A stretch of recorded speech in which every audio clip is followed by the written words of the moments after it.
Oi, oi pessoal, tudo bem? Sou o Gabriel Tadeu. Hoje eu tô aqui com o padre Jaime Schmitz, né? Pronunciei certo? Schmitz. Schmitz. O padre ele trabalha aqui na região, trabalha aqui na vida do Betonex. Eu vou passar para ele primeiro para ele se apresentar um pouco melhor e depois a gente vai falar hoje sobre os dois assuntos aqui que eu acho que são os mais focados, que é tanto do Carlos Acutis e quanto o Pier Giorgio Frassati, que são dois santos canonizados aí pela nova geração. Então o pessoal que nasceu de 99 e para cima, que é a geração Z, são nossos primeiros santos canonizados do nosso período. E a gente vai falar um pouco sobre isso, sobre os dois, a diferença de um pro outro, o que levou, como motivou a questão de canonização. Eu queria também futuramente puxar como é ser canonizado, qual que é o processo disso, e vamos tratar um pouco sobre isso. E com vocês agora, o padre pode quiser se apresentar, padre, falar um pouco sobre você, tá liberado o seu espaço aí. Então, boa tarde, Gabriel, ouvintes da Rádio Aurora. Sou o padre Jaime Schmitz, aqui da Paróquia Nossa Senhora Auxiliadora. Somos da Diocese de São José dos Pinhais, padre diocesano. Estou no ministério já há 40 anos. Fui ordenado dia 1º de maio de 85. Nossa, né? Pra gente que já tá em 2026, aí tem um tempinho. Mas então, vamos começar.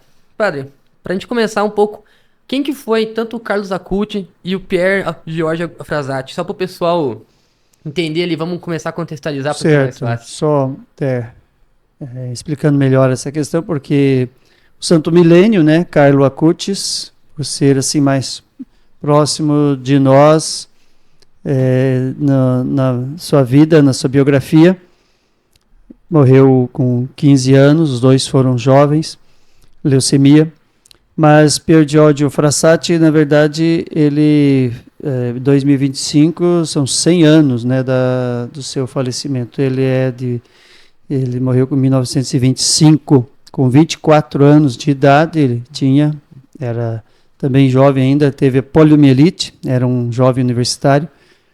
Então, os dois morreram de doenças assim e deram testemunho até o fim, né, da sua vida de cristã autêntica, vamos dizer assim, de coerência, de testemunho de vida, não é só de aparência. E são importantes para a juventude, esses dois jovens, porque viveram aquilo que os jovens vivem, né? O Pier Giorgio, alpinista, reunia a galera lá, os amigos, para subir montanhas, e tinha outras atividades com eles também, junto da igreja, atividades que alimentavam a fé e a oração, e de atendimento aos pobres também, com esses mesmos jovens, eles faziam esses grupos, né? E, e Carlo Acutis pela internet, então, padroeiro aí da internet, do bom uso da internet, que é uma questão também que os jovens apreciam bastante. Exato. Então, isso que eu ia perguntar.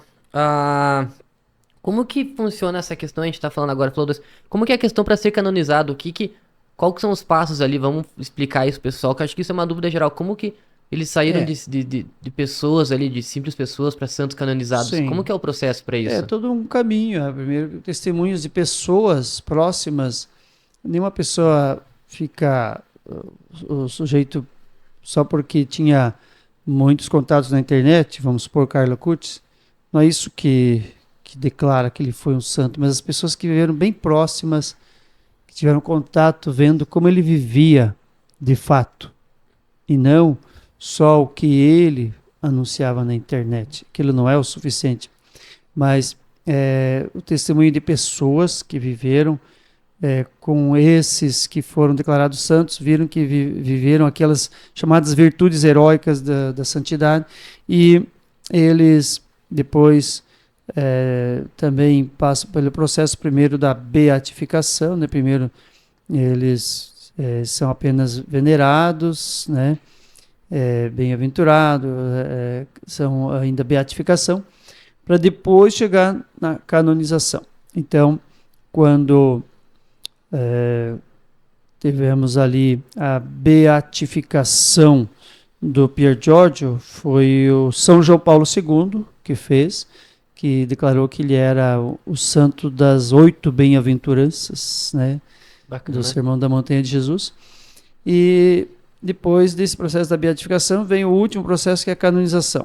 Nesse caminho para a beatificação e para a canonização, também há os milagres que as pessoas alcançam por intercessão daqueles santos, e isso é o processo comum que é feito na canonização. Porém, esse aspecto não é o mais importante da santidade da pessoa, né? A santidade da pessoa não consiste nessa questão, mas isso também faz parte do caminho para a declaração de que uma pessoa teve uma vida santa e exemplar para os católicos, e agora especialmente para os jovens, né? E lembro que o Pier Giorgio, em 1981, o corpo dele foi levado para a Catedral de Turim, houve uma exumação, e descobriram que o corpo dele, veja, ele morreu em 1925, em 81, estava intacto, estava incorrupto ainda, o corpo dele. Apenas os olhos assim mais ressequidos, mas o corpo inteiro. Então, era também um grande sinal, né? Um grande sinal. Na verdade, o primeiro milagre, vamos dizer que o primeiro milagre de Pier Giorgio foi no próprio enterro dele, que o pai se converteu, um agnóstico. Imagine. Uma pessoa se encontra a fé, né? Um agnóstico, mas ali ele se converteu à fé cristã a partir do que ele viu acontecer no enterro do filho, aquela multidão de gente, de pobres, que ele não tinha nem ideia de quantos pobres ele tinha ajudado, quantos doentes ele tinha socorrido, né? Bacana. Então, aquilo foi, vamos dizer, o primeiro milagre. O milagre verdadeiro é esse, né? Não é só esses milagres, assim, mais que a medicina comprova, mas esses também são milagres, né? E qual dos dois? Teve um que chegou a fazer até um milagre no Brasil, né? Teve que o Carlo Acutis, por isso ele é mais conhecido no Brasil, né? Que ele teve o milagre, né? No Brasil, nesses dois processos, 2 milagres, beatificação e canonização, um deles foi no Brasil.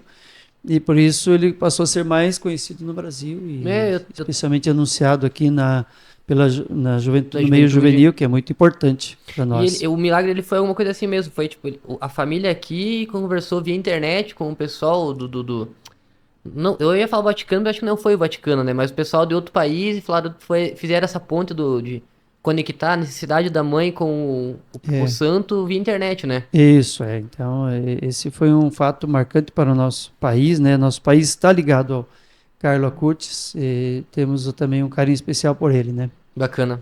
Não, imagine como... Isso que eu ia falar, você que já tem um tempo de estar com a internet, sem a internet, ter vivido esses dois mundos, como que funciona hoje em dia essa questão da internet com o catolicismo, religião, e como que você vê essa conexão entre a internet e a... Então, o Pier Giorgio naquela época não tinha questão da internet. Ele fazia uma evangelização direta mesmo com os jovens, né? O Carlo Acutis, ele gostava da internet, jogos ali e tal, e aí ele usou a internet como ferramenta para fazer o bem evangelização, e sendo então alguém que está conectado com o seu tempo, com o que os jovens também apreciam. Mas é importante sempre lembrar que ele nunca usou a internet para inflar o seu ego, não era para isso, não era para ser como influenciador, que quer milhões de seguidores e monetizar com isso, nunca para inflar o seu ego, era para anunciar Jesus Cristo, né? E uma marca dos dois, vamos agora juntar um pouco coisas comuns entre os dois, o amor e a Eucaristia, os dois, né? Então, Pier Giorgio, ele passou a comungar aos 10 anos, né, primeira comunhão, e aos 12 anos ele conseguiu uma permissão, que era rara naquele tempo, para comungar diariamente, comungar todos os dias. Dos jovens que ele organizava, aqueles grupos universitários, né, tinha a adoração noturna, tinha os vicentinos, tinha a Ordem Terceira de São Francisco, que faziam todos trabalho com os pobres, né, caridade. Bacana. Então, esse trabalho direto, né? E o Carlo Acutis, mais usando a internet, mas também não ficava o dia inteiro na internet. Ele tinha o contato com as pessoas, ele não vivia o dia inteiro na internet. Ele usava a internet como ferramenta, né? Então, ele divulgou os milagres eucarísticos, também o amor e a Eucaristia. E um item importante também, a Eucaristia e enxergar também Jesus nos pobres, não só na Eucaristia. Então o Pier Giorgio dizia assim: Jesus me visita no Santíssimo Sacramento e eu retribuo a visita visitando os pobres. Bacana. Como Santa Teresa de Calcutá, né, dizia, quando perguntaram para ela lá na ONU, por que você reza? Ele dizia: eu rezo porque o amor de Jesus me preencha e durante todo dia eu consiga levar esse amor aos pobres. Bacana. Que precisam deste amor. E o Carlo Acutis era a mesma coisa. Pouca gente sabe que o Carlo Acutis, ele também era alguém que, por exemplo, ele tinha indo nas ruas, nas praças, nos locais, ele via coisas que indignava e não ficava só com uma fé vivida só na oração. Então, por exemplo, o lixo descartado, o lixo, jogar um garrafa para lá e para cá, o lixo, para ele era ofensivo a Deus. Tudo que você fazia mau uso da natureza, para ele era uma ofensa a Deus. Então, uma garrafa jogada onde não pode, uma torneira aberta lá esquecida, uma luz ligada esquecida lá, tudo isso ele considerava uma ofensa a Deus, e ele dizia que ele considerava que essa omissão das pessoas diante do cuidado com a criação era um pecado também, que ofende a Deus. Você não fazer nada, né? Todo mundo faz assim, então eu também faço assim. Cuidado relaxo com o ambiente, digamos. Então ele tinha esse lado. E o outro também, que ele tinha uma sensibilidade com as pessoas.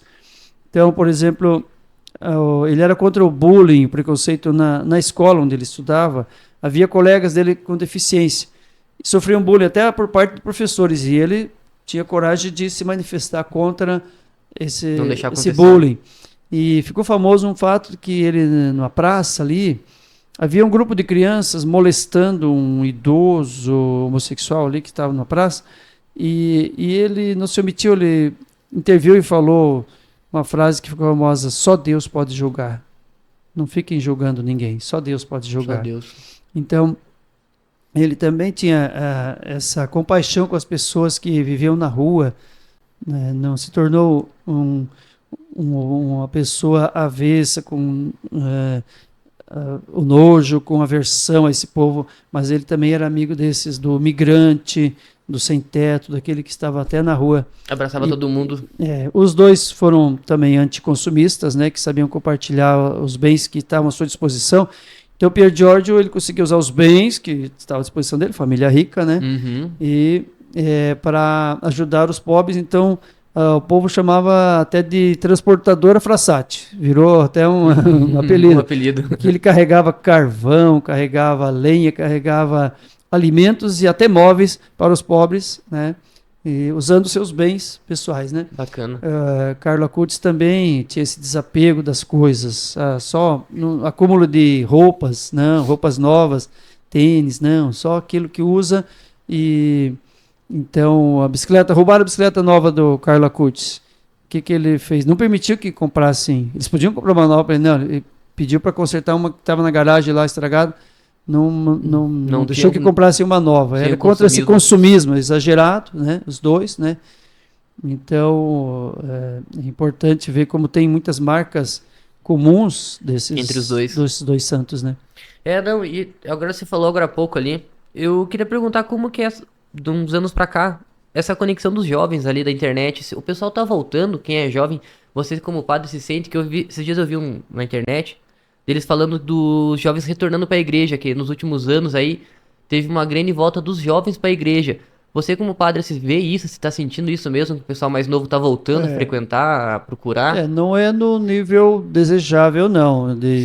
Ainda há muitos e muitos jovens que não estão ainda frequentando essa comunidade. São muito poucos os que vêm à igreja. Pode ter algum atrativo, mas ainda é um retorno muito frágil, eu diria, né? Que ainda não é suficiente.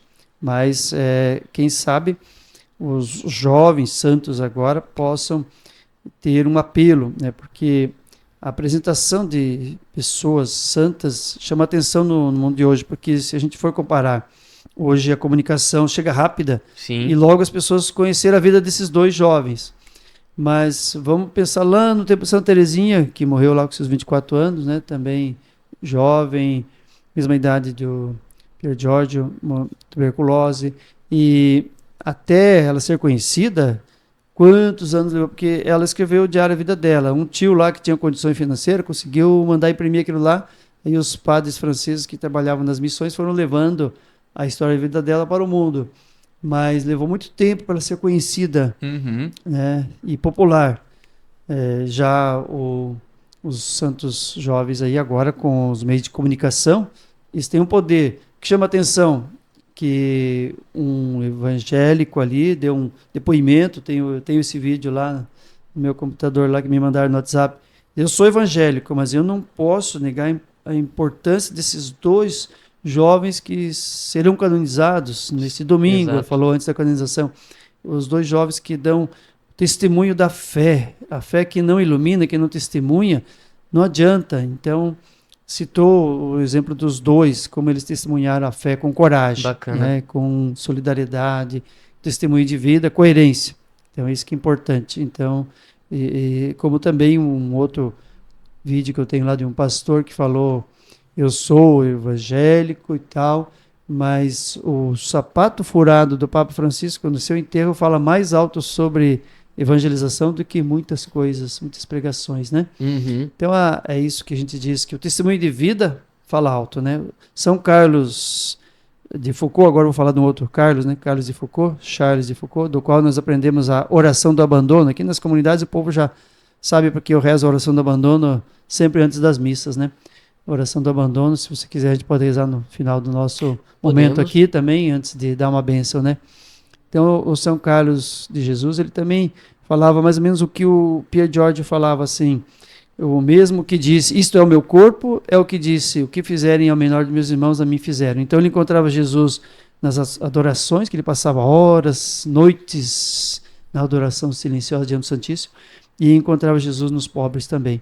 O Bacana. mesmo que Pier Giorgio, né? Então vejam que isso mostra como a importância dos santos. Agora o São Carlos de Jesus, Charles de Foucault, ele dizia, vamos conhecer a vida dos santos. Inclusive ele também se converteu um pouco à influência da vida de santos, como Santo Inácio, de Loyola se converteu lendo a vida de santos, todos eles, né? Mas São Carlos de Foucault dizia, a gente olha para os santos, mas não vamos fixar neles, vamos olhar para Jesus. O importante é Jesus. Os santos, eles são uma maneira de dizer que esses aí conseguiram viver o Evangelho de Jesus no seu contexto, no ambiente que estavam, sem deixar de ser jovem, sem deixar a alegria da juventude, Exato. nada, mas tem que olhar para Jesus, né? Bacana. Eu ia até perguntar essa questão, agora essa é uma curiosidade minha. Como que funciona a oração, assim, o que eles viraram, né, dois santos novos. Quando você vira santo, como que funciona ali? Alguém escreve, tem alguma coisa escrita ou o pessoal vai criando com o tempo uma oração ali? Porque, né, você falou que tem a oração dos abandonos, o Carlos Acutis e o Pierre tem a oração deles já assim, como que funciona esse processo de fazer a oração deles?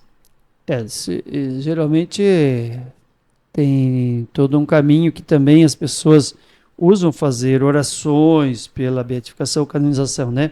Mas as orações próprias feitas por eles mesmos, a gente não tem aqui, pode ser que exista, eu não tenho aqui no momento para compartilhar, né? Se tenho feitas por eles mesmos. Eu tenho algumas meditações, que eu já falei de uma do Pier Giorgio ali, Bacana. sobre a Eucaristia, e tem outras também. Por exemplo, ele dizia assim, Pier Giorgio Frassati, os pobres e os doentes têm uma luz que nós não temos. Exato. Apesar de que isso é muita humildade dele, né? Porque ele tinha uma grande luz, ele era iluminado, mas é para dizer assim, que ele encontrava ali uma luz especial nessas pessoas sofridas, né? E quando ele estava nos últimos momentos de vida, que ele teve poliomielite, já não conseguia escrever, tudo os garranchos assim, quase não entenderam o que ele escreveu ali, mas que ele estava escrevendo que no bolso de uma roupa dele havia umas injeções que ele tinha que dar para um doente que não conseguiu levar, porque ele estava doente. E ajuda lá para uma moça lá que estava empobrecida, endividada, e estavam querendo tirar os brincos dela como penhor, porque ela não tinha mais como pagar na sua pobreza, né? E foram as últimas coisas que ele conseguiu escrever ainda antes de morrer. De morrer. Bacana. Jaime, a gente tá chegando no final do nosso primeiro bloco. Eu vou dar uma pausinha, então o pessoal que tá assistindo, toma uma aguinha, descansa um pouquinho que a gente vai voltar. Daí quando a gente voltar, já vamos voltar a falar porque tem uma questão aqui que eu queria que você explicasse pra mim um pouquinho melhor. Por que que o Carlos não, desculpa. O Jorge, ele é conhecido como Santo das Montanhas e Apóstolo da Juventude. Acho que Santo das Montanhas acabou de falar, porque é porque ele é montanhista. Mas no próximo, não vamos, no próximo bloco a gente conversa, a gente volta.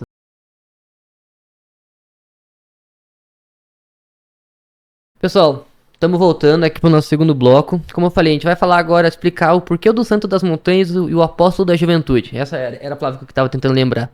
Então eu vou passar agora pro Jaime, porque eu também tô curioso pra saber. Porque eu tava lendo e até pesquisei aqui por cima, mas eu falei, não, eu quero saber pelo padre, que eu acho que é mais divertido eu escutar pela voz de quem... Sim, sim. Os dois são patronos da juventude, claro. Então, Pier Giorgio é considerado patrono dos estudantes, ele era universitário, dos jovens, dos alpinistas, ou diríamos hoje esportistas, né? Uhum. Porque todos que praticam esportes, né? E também dos vicentinos ali, que ele, aquele grupo de vicentinos que atendia os pobres, né? Ele estava lá no meio deles. E então, como ele reunia a galera ali para subir a montanha, rumo ao alto, ele colocava lá, rumo ao alto, e cada vez mais alto. E levava os jovens para subir as montanhas. E isso, então, claro que é uma atividade que atrai a juventude, né? É um esporte lá nessas regiões, é um esporte importante também para a juventude se agregar ali e sabiam viver, então compartilhar a alegria. Mas ele sempre dizia assim, Pier Giorgio, que por que tinha que subir as montanhas? Para chegar mais perto da voz de Cristo, para ouvir melhor Jesus Cristo. Então ele estava ensinando os jovens a subir a montanha para rezar. Bacana. Como Jesus também, subir a montanha, né, para rezar. Depois descer da montanha para ajudar os pobres. E então ele tem a influência da ação católica. Na época, em Turim, então é forte, a ação católica é um movimento que envolve muita juventude naquela época. E quem está por trás de tudo isso? O padre João Batista Mondini, que era o assessor da pastoral universitária, Bacana. Que se tornou depois Papa Paulo VI. Veja só, ó. né? Se tornou depois o Papa Paulo VI. E a universidade dava uma visão crítica, e a juventude da ação católica tinha uma visão crítica da sociedade, né? De não permitir desmandos, tanto que o Pier Giorgio Frassati, ele era antifascista. Às vezes de noite ele ia colar cartazes contra o fascismo, era a época de Mussolini, e até os colegas dele diziam, mas isso não é perigoso e tal. Ele dizia, não, mas não temos que temer. Os oprimidos não tem que temer. Agora, os que têm os desmandos lá, esses é que tem que temer, porque estão fazendo coisas que são pecaminosas, né, com a sua tirania. Exato. E ele participou também em Roma de uma grande manifestação da juventude católica, a juventude da ação católica, contra o fascismo na época. Então, isso faz lembrar a importância dos jovens também terem essa visão mais crítica nessa parte da ação católica, da universidade ali, que era uma universidade católica, e o padre Mondini, que depois se tornou Papa Paulo VI, orientando os jovens, ajudou também a ter essa visão mais crítica. Tanto que o Pier Giorgio falava, a caridade é importante, mas não basta, é preciso a justiça social também. É uma visão que a sociedade tem que ter uma transformação, né? Então, os jovens tinham toda essa questão, eles rezavam juntos, tinha a adoração noturna, eles tinham momentos de partilha da fé, momentos de lazer, de esporte, subir as montanhas, rezar na montanha, e de ajuda aos pobres, né? De atender os necessitados. Bacana. Tudo isso, ele mobilizou a juventude para tudo isso. Então, se tornou um grande apóstolo dos jovens ali no seu meio, na juventude católica. Bacana. Eu disse que até tava pensando agora que você falou da montanha, porque tem em Quatro Barras, eu sou de Quatro Barras, aí tem a missa do lado do Anhangava. E é engraçado que vai muitos senhores e senhoras subir, a gente acha que não consegue, e quando a gente chega lá em cima, por que realmente quando a gente tá na montanha e vai rezar, vai conversar, parece que é tão mais forte assim a conversa, sabe que é essa questão de subir e estar mais próximo mesmo, porque eu sinto isso, quando eu faço a montanha e chego lá em cima, eu sempre tenho esse costume de agradecer. Existe uma mística que até na Bíblia você vê que tem Moisés, tem Elias, depois Jesus. Todos eles que sobem a montanha têm um sentido, né? E interessante que você veja em Marcos, Jesus subiu a montanha e depois escolheu os 12. Em Lucas, Jesus orou e escolheu os 12. E os dois estão falando a mesma coisa, porque Marcos, quando diz que Jesus subiu a montanha, subiu para rezar. Para rezar. Né? Então, antes de tomar uma grande decisão, quem que eu vou escolher? Jesus se colocou em oração. E aí escolheu aqueles que pareciam ser os mais incapacitados da época. Então você vê como a oração, às vezes ela faz um discernimento difícil. E é isso que esses jovens ensinaram, né? A viver a oração como meio de escutar a voz de Deus. Exato. O que Deus pede de mim neste momento, né? Porque a montanha, querendo, eu acho que é um pouco como a gente sobe, a gente entra na trilha, digamos, fica você e sua cabeça, acho que o caminho inteiro você fica aquela luta psicológica, eu vou subir até lá em cima, de ter cansaço, tudo, e não tem ninguém conversando, geralmente é você, todo mundo tá cansado, um atrás do outro, então não fica aquela conversa, fica todo mundo com seu próprio pensamento, acho que entra muito nisso, você na trilha ali, você fica, você, teu pensamento, você, tua oração, só você, não tem conversa, né? E eu queria também saber agora, né, voltando, o que você acha que pode ensinar para os jovens agora essas pressões, essa questão das pressões sociais ali, da pressão social pelos materiais? O que você acha que tanto o Giorgio e o Agostinho podem ensinar para o pessoal mais novo que vai estar ouvindo a gente aí sobre essa questão da vida ser jovem, das pressões ali, dos... Sim, até o Carlo Acutis, por exemplo, ele dizia assim, o que é o valor de uma pessoa não é a grife da roupa que ela usa, mas a sua generosidade. É isso que é o valor de uma pessoa. Então ele desapegado, né? Os dois vieram de famílias ricas, todos os dois, né? Pier Giorgio, o pai dele era um diplomata e fundador do jornal La Stampa, né? E a mãe, pintora famosa e tudo. Então os dois, eles vieram de famílias muito influentes na sociedade, mais a do Pier Giorgio, mais influente, mas em todo caso famílias abastadas, todos os dois, mas eles eram desapegados das coisas, não eram consumistas, e eles ensinam esse desapego, vamos dizer que Carlo Acutis não é que é pobre, mas é livre diante dos bens, ele não é alguém que precisa de coisas novas, toda hora comprar, pessoa livre, como Francisco de Assis, né? É livre dessas coisas para poder se dedicar ao que vale mais na vida. Exato. Porque dessas coisas não adianta, a gente não vai levar nada mesmo. É o que vale mais, que é fazer amigos, é aquilo que o Evangelho de ontem dizia, fazer amigos, estar com as pessoas necessitadas, cuidar de quem sofre, orar junto com os outros. São valores que não passam, enquanto que as outras coisas, né, são passageiras. É muito importante esses apelos desses dois santos jovens, porque hoje o consumismo tenta escravizar, né, a juventude. Sim. A notícia de hoje, inclusive, que aumentou o número de dependência de álcool entre as mulheres num nível nunca antes, né, tanto que aumentou. E temos também jovens com questão de cigarro eletrônico, coisa lá, tal, que buscam muito essas coisas que atrapalham a vida, que dão satisfação, que atrapalham a vida. E é importante, então, o exemplo desses jovens que fazem a renúncia, né?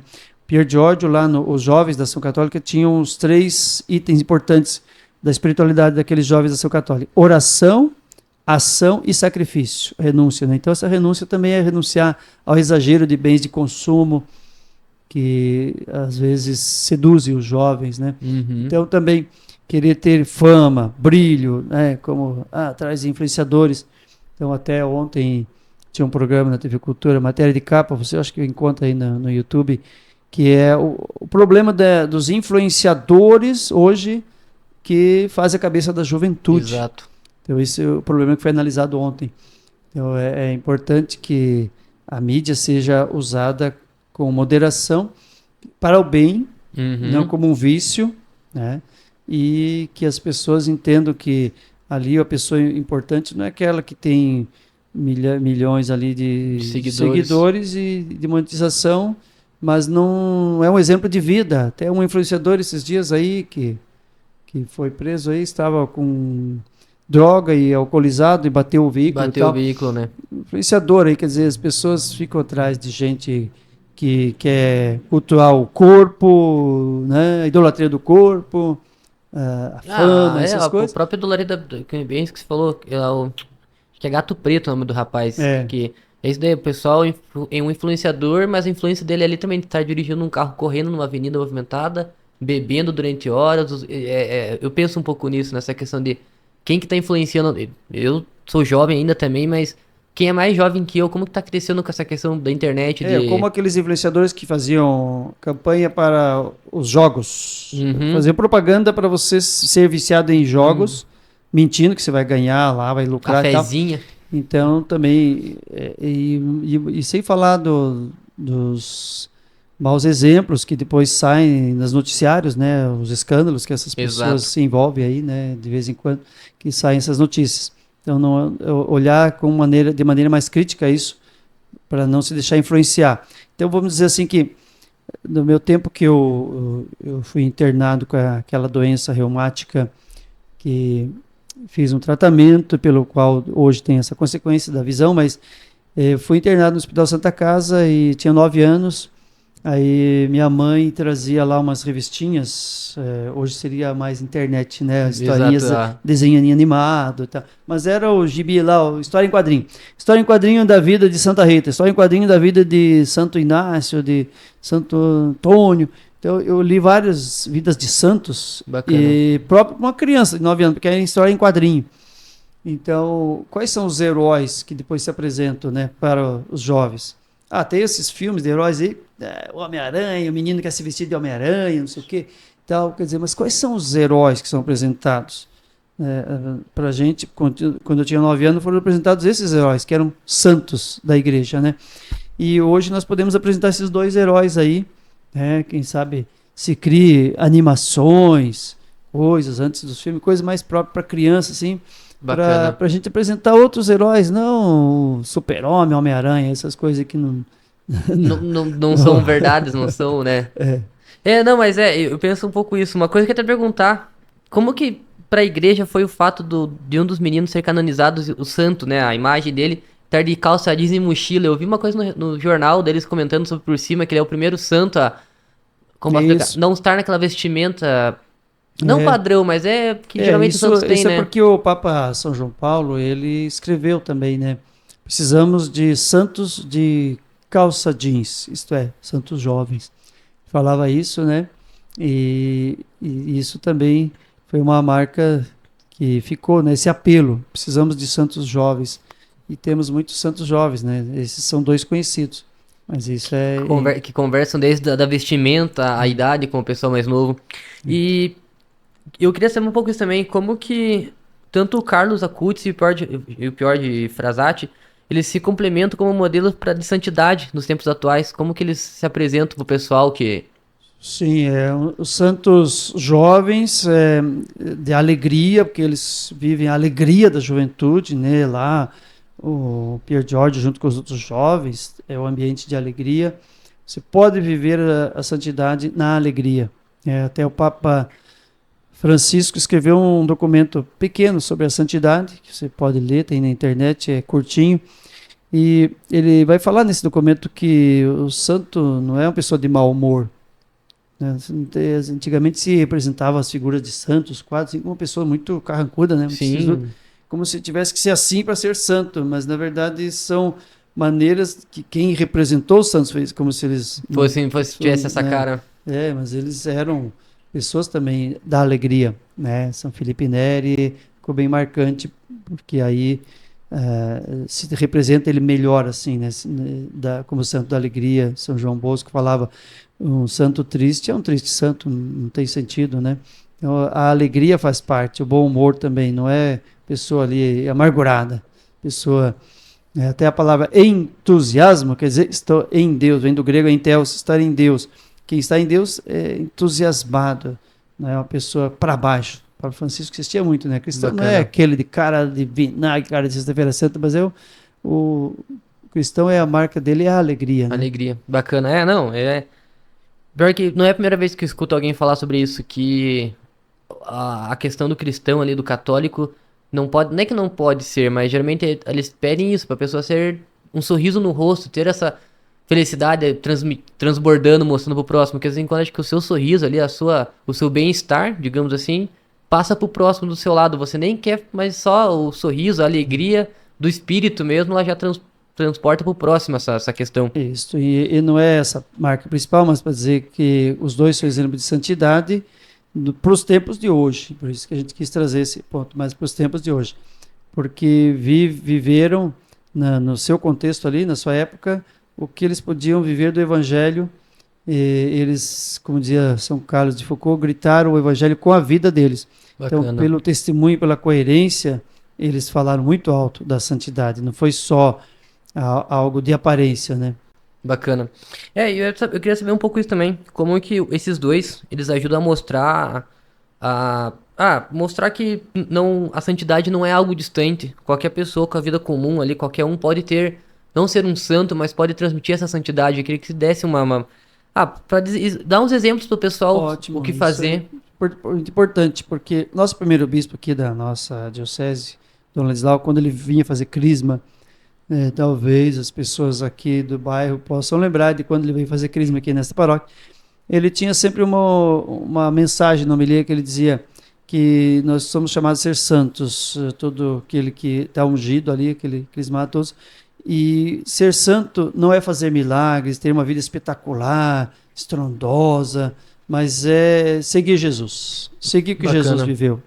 Então, aquilo que Padrezinho traduzido, amar como Jesus amou, viver como Jesus viveu, sorrir como ele sorria, sentir o que ele sentia, a compaixão com as pessoas e a alegria pela natureza que vibra, a presença de Deus, tudo que Jesus sentia, viver como Jesus viveu. Então, essa é a santidade, não é uma Bacana. vida extraordinária.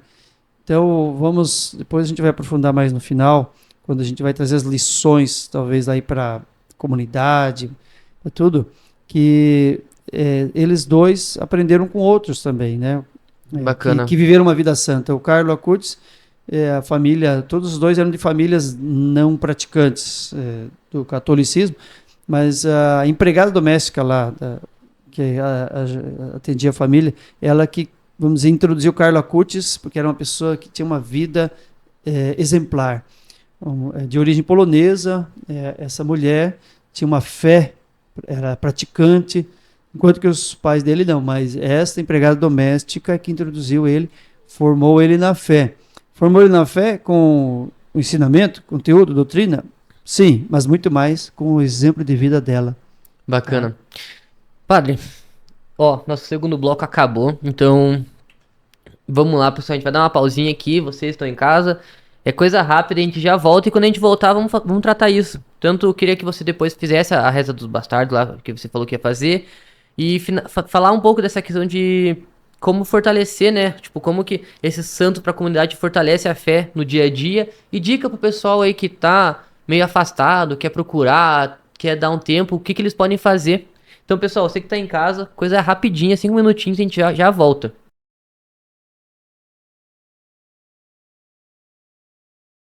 Oi, pessoal, estamos aqui de volta, nosso último bloco da Hora Convida. Hoje eu tô com o Padre Jaime. E agora, como a gente falou, a gente vai trazer umas dicas pra você que tá, assim, quando se sentindo um pouco afastado da sua fé, tá procurando alguma coisa, um caminho novo, ou quer, assim, quando teve uma fé, uma época, se afastou e quer voltar, como que você pode fazer pra voltar, pra ter esse carinho, porque eu acho que, querendo ou não, como dizem, Deus nunca te abandonou, você pode estar longe, mas Ele sempre tá te orando, então, te olhando. Então, eu queria saber um pouco disso, dessa questão primeiro, antes da gente seguir nisso. Como Muito bem. que esses dois jovens, né, podem seguir exemplo para o pessoal seguir na vida cristã, como que eles podem ser esse bom exemplo? Para nós, né? Exato. Uma pergunta, obrigado por essa pergunta, é importante porque nós vivemos um fenômeno hoje de jovens e adultos voltando mais para a igreja, um assunto que você já abordou aqui antes, no sentido de que às vezes fazem experiências, se desligam ou vão para outras experiências religiosas e depois voltam. Então nós temos catequistas aqui na paróquia que saíram da fé vivida na comunidade católica, foram para outras experiências e depois voltaram.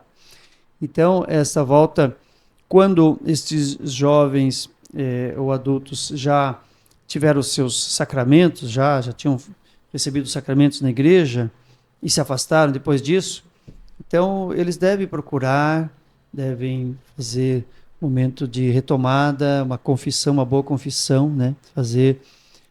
Buscar o perdão, o sacramento do perdão. E, como dizia Papa Francisco, Jesus, Deus, perdoa tudo, perdoa todos e perdoa sempre. Está sempre pronto a acolher, né? Então, fazer esta volta, discernir por que se sente esse chamado, se realmente essa busca mais forte, interior, de algo que tem valor, que não é algo passageiro, não é uma satisfação passageira, não é o dinheiro, não é o poder, não é a fama. Você está buscando algo que é para a vida inteira, para a vida que não tem fim, e você então está voltando agora para essa que é a fonte da vida e da luz, que é Jesus. Eu sempre digo para o pessoal que deve agradecer todos os dias pelos dons de Deus, pela vida, ao acordar, agradecer, mas sobretudo deve agradecer pelos dons espirituais, que nós temos na igreja uma fonte, e muitas vezes as pessoas não estão indo lá buscar essa fonte de dons espirituais, né? A palavra de Deus, os sacramentos, que são sinais do amor de Cristo. Então deve buscar retornar a essa vida, a essa fonte.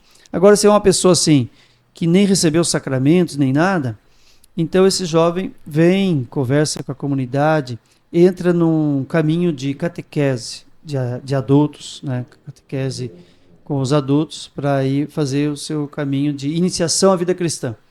Então, esses primeiros é como se fosse uma reiniciação, né? Porque eles já foram iniciados a receber o sacramento, agora tem que reiniciar. Mas alguns talvez tenham que fazer uma iniciação, porque eles nem sequer receberam os sacramentos, batismo, eucaristia, crisma, ou receberam só um desses isso que três. Eu ia perguntar agora. Eu fui só batizado, daí todas minhas irmãs fizeram catequese, crisma, e eu só fui batizado. Isso. E eu agora sou um adulto. Eu ia até perguntar, se eu quiser, como que funciona esse processo? A gente já volta ali, mas sou um adulto, quero me porque, dá um exemplo, eu sei que a hóstia só pode pegar quem é crismado, tem todo... tem a primeira eucaristia, a primeira comunhão. Exatamente. E eu sempre vi aquilo e eu sempre falo, mãe, por que eu não posso? Minha mãe sempre explica e ela fala, se você for lá e eu ver você pegando sem ser crismado, você vai apanhar, depois, mesmo sendo velho. Daí eu queria saber isso. Eu sou uma pessoa velha agora, como que eu faço o processo ali com vocês na igreja? Então, você procura comunidade, né? Em todas as nossas comunidades aqui, nós temos a catequese com pessoas adultas. Catecumenato é quando a pessoa nem tem batismo, daí a gente chama de catecumenato. Aquele jovem ou adulto vai receber todos os 3 sacramentos, batismo, eucaristia, crisma, tudo numa vez só, né? Na noite pascal. Agora, quando já tem um sacramento, vamos supor, você já tem o batismo, mas você não tem eucaristia e crisma, então a gente chama de catequese com adultos. Essa catequese com adultos também tem em todas as comunidades. Você pode ir em qualquer uma delas, você não precisa ir na matriz, você tem a comunidade mais próxima, sua aí, né? Senhora Aparecida, São Francisco, São João Batista, São José, Santa Mônica, todas as comunidades, Sagrada Família, todas elas você vai encontrar a turma lá que vai te acolher, que vai ajudar a fazer preparação com adultos, né? Bacana. Então pro pessoal que está em casa e quer fazer esse processo, então tem como depois de adulto, não é algo que só faz enquanto criança, pode fazer bacana. Não porque isso eu acho que é uma dúvida do pessoal bem isso, porque tem muita gente que não tem nem noção que pode voltar ou que pode fazer isso, isso é muito bom a porta estar aberta. E padre, eu queria saber um pouco, que nem a gente estava falando, eu queria que você desse alguns conselhos pro pessoal que é mais jovem, que sente às vezes no coração que o caminho dele é ser um padre, é ser um apóstolo, digamos assim, é alguém que tem que ir pra igreja. O que você dá de dica, assim, tipo, tem muita vontade, qual escola, qual caminho, como fazer esse processo para se tornar um padre, ou futuramente, não sei quais são os outros cargos que você pode ser. Sim, temos uma vida, claro, de oração, de discernimento, de escuta da palavra de Deus junto à sua comunidade, né? E procurar as pessoas da paróquia, da comunidade, que podem encaminhar, fazer um acompanhamento vocacional para depois fazer os encontros vocacionais da diocese, né, em nível mais amplo aí, para a pessoa se quer entrar no seminário lá, pode entrar no seminário. Nós tivemos vários exemplos aqui de padres ordenados recentemente, que foram já adultos para o seminário. Foram já adultos, eles não foram como no meu tempo a gente ia mais adolescente e tal, depois jovens e tal. Mas ultimamente também tem aumentado esse número de pessoas já um pouco mais adultas que querem ir para o seminário. Também acontece isso. Bacana. E agora uma pergunta curiosidade minha. Como que o padre assume a igreja? Como que é o processo? Rola uma votação e fala, ó, esse padre, conheço um padre lá, indico ele. Como que é uma indicação? Como que é esse processo? Assumir uma paróquia, Assumir a ser paróquia. transferido, Ser transferido. Como que é esse processo de...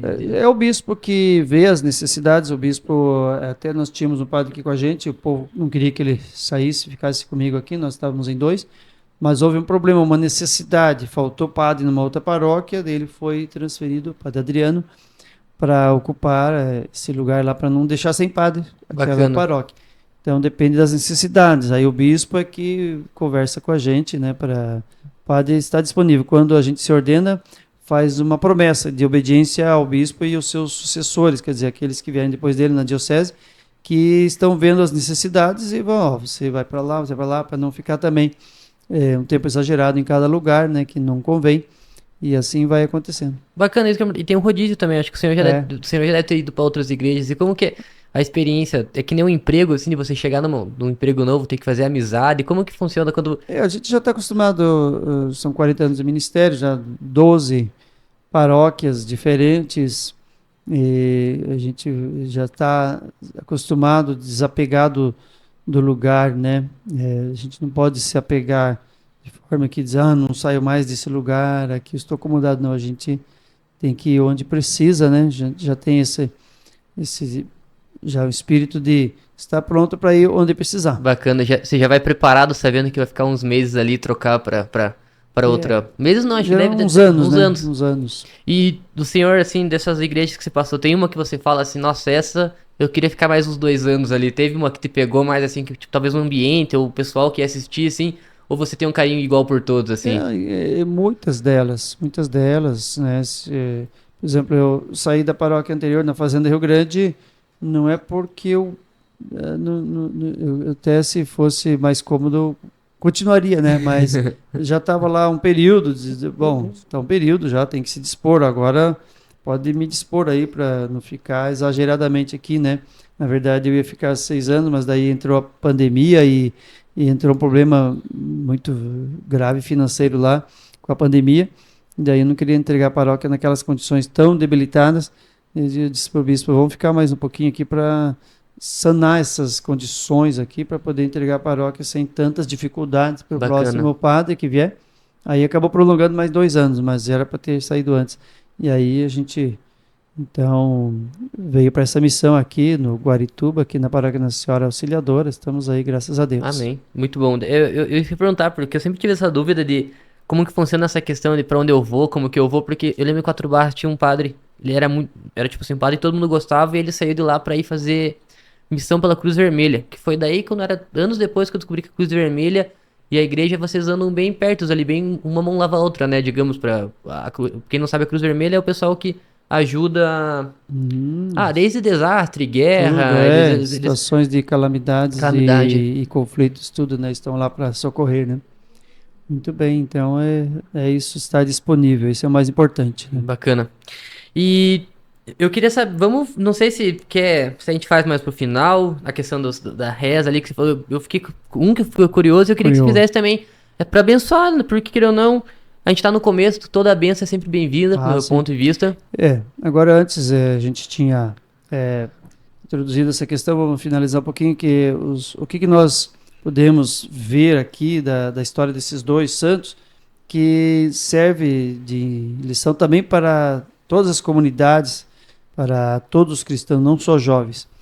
Então, da vida do Carlo Acutis, um pais que não eram praticantes, houve uma influência de uma pessoa muito simples, uma doméstica, que a gente não sabe nem o nome dela, que transmitiu a fé para esse menino, por ensinamentos e exemplos de vida. Né? Uma pessoa que orava, vivia o amor fraterno e ensinava os conteúdos da nossa fé cristã. Então, isso que é importante. O que significa isso? Que temos as pessoas simples. São Paulo, quando Saulo se converteu, Não disseram para ele, ó, você vai lá para Jerusalém para ser preparado lá pelos grandes figurões lá, não. Vá lá para o Ananias. Ninguém conhecia o tal do Ananias, lá em Damasco. Ananias que preparou Paulo para ser um cristão. Então, uma pessoa simples ali que vivia a fé. Bacana. Isso é a importância dessas pessoas simples das nossas comunidades que vivem a fé, não só catequistas, todas as pessoas simples que vivem a sua fé, que dão exemplo, que podem transmitir a fé cristã para todos, né? Não vamos confiar só na influência da internet, que é importante também para a evangelização, mas naquela evangelização corpo a corpo, direto, Olho no olho. olho no olho, assim, transmitindo o fascínio da pessoa de Jesus para o outro. Por que a pessoa de Jesus me encantou? Por que esse encontro com esse Cristo vivo mudou a minha vida?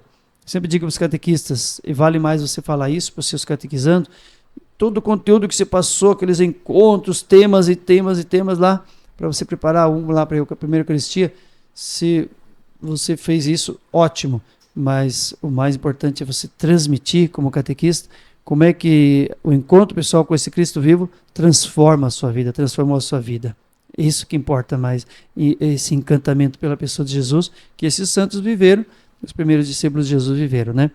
E também, agora, da vida do Pier Giorgio. Como pais não eram também eles praticantes, o que mudou a vida dele? A escola, a universidade, uma escola católica, e Pier Giorgio aprendeu ali a ver o mundo de maneira crítica e até foi perseguido por causa disso, né, por se opor ao fascismo na época, né, que xingava, como hoje se xinga, né, alguém que ajuda o pobre, comunista e tal, também ele foi xingado de comunista e tal, mas ele ele viveu a sua fé cristã ali com esse ensinamento que vinha do padre Mondini, que depois se tornou papa, com os jovens que tinham esse método ver, julgar, agir, método da ação católica, e ele se tornou alguém que fez uma profecia, vamos dizer assim, como jovem, antes dos bispos, porque quando os bispos italianos se manifestaram contra o fascismo, foi depois. Primeiro vieram esses jovens, Pier Giorgio e outros jovens, que tiveram coragem, fizeram um grande manifesto lá em Roma, e anos depois, daí os bispos italianos também fizeram a sua carta contra o fascismo.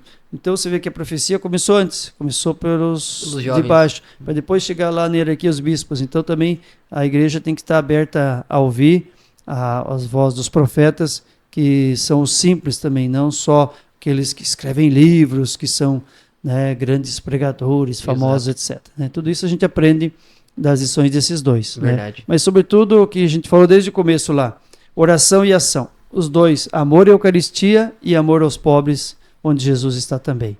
Então não adianta só enxergar Jesus na Eucaristia e não enxergar Jesus nos pobres. Então os dois ensinam essas duas coisas para nós como santidade. Bacana. Não, olhando para esse lado, é bem isso mesmo, que eu acho que o pessoal se baseia muito, tenta ver muito o que está acima e não vê o pessoal que está em volta, assim, as pequenas ações que cada um fizer, que eu acho que é basicamente isso, né? Não adianta a gente querer mudar o mundo lá fora, a gente tem que mudar pro que tá em volta mesmo. A gente, de vez em quando tem pessoa que sai na rua, não ajuda o próximo, ou não tem, como posso explicar, não tem o mínimo de apego de, pô, a pessoa tá na rua, ela não tem N motivos por estar ali, e ajudar não custa nada, de vez em quando um copo de água, um pedaço de lanche, alguma coisa, né? Pessoal, acho que muita gente perdeu muito isso, de ver alguém na rua e não ter esse carinho de saber que é uma outra pessoa, que é alguém com sentimento, alguém que tá passando fome, passando frio, não se pega mais nisso, né? E os dois jovens foram amigos dessas pessoas de rua, migrantes, pobres e doentes. Bacana. Não, mas eu como posso falar, eu queria saber isso daí mesmo, como que a comunidade pode se inspirar nesses santos para fortalecer a fé no dia a dia. Queria trazer isso um pouco também, o pessoal olhar e eles seguir exemplo, o que o pessoal pode fazer para aumentar a fé, para seguir os dois, para ter essa puxar esse caminho do que eles fizeram pra gente fazer também. Muito bem, é isso mesmo, é olhá-los como aqueles que apontam para Jesus, a gente sempre olha os santos como aqueles que apontam para Jesus. Eles viveram o que Jesus viveu, né? Então o importante sempre é Jesus. Como é que através deles nós podemos anunciar melhor Jesus? Eles que se encantaram pela pessoa de Jesus, quando a família não indicava nada disso, né? E se tornaram amigos de Deus e amigos dos mais preferidos de Deus, que são os pobres, necessitados, né? Então a gente olha para eles como esses exemplos que nos incentivam a viver sempre a oração e a ação, as duas coisas, né? Não vamos ficar só numa, nem só na outra. Bacana. É a oração e a ação. Bacana. Então, Jaime, agora a gente tá chegando no final. Eu vou agradecer muito, vou abrir o espaço agora para você fazer um agradecimento, fazer uma reflexão pro pessoal que tá em casa. Eu quero agradecer quem está nos ouvindo pela rádio, quem está nos vendo no YouTube. Quem quiser mandar uma mensagem pra rádio, que também pode mandar, pedir uma música, a gente vai estar ao vivo, sempre escutando. E agradecer a pessoa, agradecer novamente o senhor e abrir o seu espaço agora. Agora eu vou te dar um espaço aqui para fazer uma oração, para fazer um agradecimento, para fazer uma reflexão sobre os dois, assim, para o pessoal em casa ouvir. Também quero que se possa, né, faça o dia que tem as missas lá, passa o endereço ali para o pessoal que quiser visitar, quiser conhecer. Sim. Então eu vou te abrir esse espaço. Então, pessoal, muito obrigado pela presença, por quem está nos ouvindo, pela audiência. E agora com vocês, esse momento de reflexão com o nosso Padre Jaime. Isto. Então, nós queremos que esses dois santos jovens iluminem, ajudem, intercedam e deem também aos nossos jovens de hoje um caminho de sabedoria cristã, de discernimento, de viver a oração, a ação e também a sobriedade, né? O não consumismo, sabendo compartilhar com os que precisam, não se apegando às coisas que não têm toda a importância. Que eles possam olhar para esses dois como esse espelho de Jesus na vida deles, no tempo que eles viveram, e como que nós podemos ser hoje também seguidores de Jesus no momento em que nós estamos vivendo. Então, que nossas comunidades possam também ter este incentivo através desses dois santos e de muitos outros também. Esses dois ficaram mais conhecidos, mas temos muitos outros, né? E por isso a gente vai trazer a oração que se tornou conhecida de um santo, que é o São Charles de Foucault, cara de Jesus, que também viveu a oração ao Santíssimo Sacramento, a adoração silenciosa, a ação, ajudando os pobres do deserto, e a sobriedade, vivendo de maneira muito simples, muito na pobreza extrema, né? Vivendo bem simples, sem apego a nada, e até um pouco difícil de ser seguido o extremismo que ele viveu de pobreza tão grande assim. Então, isso sirva de incentivo, de exemplo para a gente buscar os valores, como dizia Pierre George, ao alto, rumo ao alto, os valores mais altos. Bacana. Chegar a Cristo, que é o mais importante, né? Deixando as coisas que passam, né? Então, que isso possa ajudar todas as nossas comunidades, né? Então, peço uma bênção para todo o povo das nossas comunidades, aqui da Paróquia Nossa Senhora Auxiliadora, a Matriz, a comunidade de Santa Mônica, lá no Jardim Tropical, a comunidade Sagrada Família, ali, né, que fica em frente à Igreja Luterana, ali na Rua Pastor Adolfo, a Igreja Nossa Senhora Aparecida, lá no Jardim dos Estados, aqui da comunidade de São Francisco Xavier, aqui pertinho de nós, da comunidade São José, também está aqui no Guaritubinha, São João Batista, que também está próximo ali, comunidade de São Paulo Apóstolo. Então, essas comunidades da nossa paróquia sejam todas elas também abençoadas com o exemplo e a intercessão desses santos e possamos, então, agora viver essa entrega a Deus que aprendemos com essa oração que a gente faz antes das liturgias. Eu vou fazer junto com vocês. Meu Pai, em Ti me abandono, faze de mim o que quiseres. O que fizeres de mim, eu te agradeço. Estou disposto a tudo, aceito tudo, contanto que a tua vontade se cumpra em mim e em todas as tuas criaturas. Nada mais peço, meu Deus. Entrego a minha vida em tuas mãos. Eu a dou, meu Deus, com todo o amor do meu coração, porque te amo e porque é para mim uma necessidade de amor dar-me, entregar-me em tuas mãos, sem medida, com infinita confiança, porque tu és meu Pai. Amém. Amém. Então agora pedimos uma bênção pela intercessão de São Pier Giorgio Frassati e São Carlo Acutis. Pedimos a bênção, a paz e a proteção de Deus para todo o nosso povo, em nome do Pai, do Filho e do Espírito Santo. Amém. Amém. Fechou então, pessoal. De volta, agradecer muito a presença do padre. Quero aprender muito, agradecer também quem anda nos ouvindo, quem tá escutando, dando esse espaço pra gente chegar aqui na comunidade e fazer esse programa. Então, muito brigadão e até a próxima, pessoal.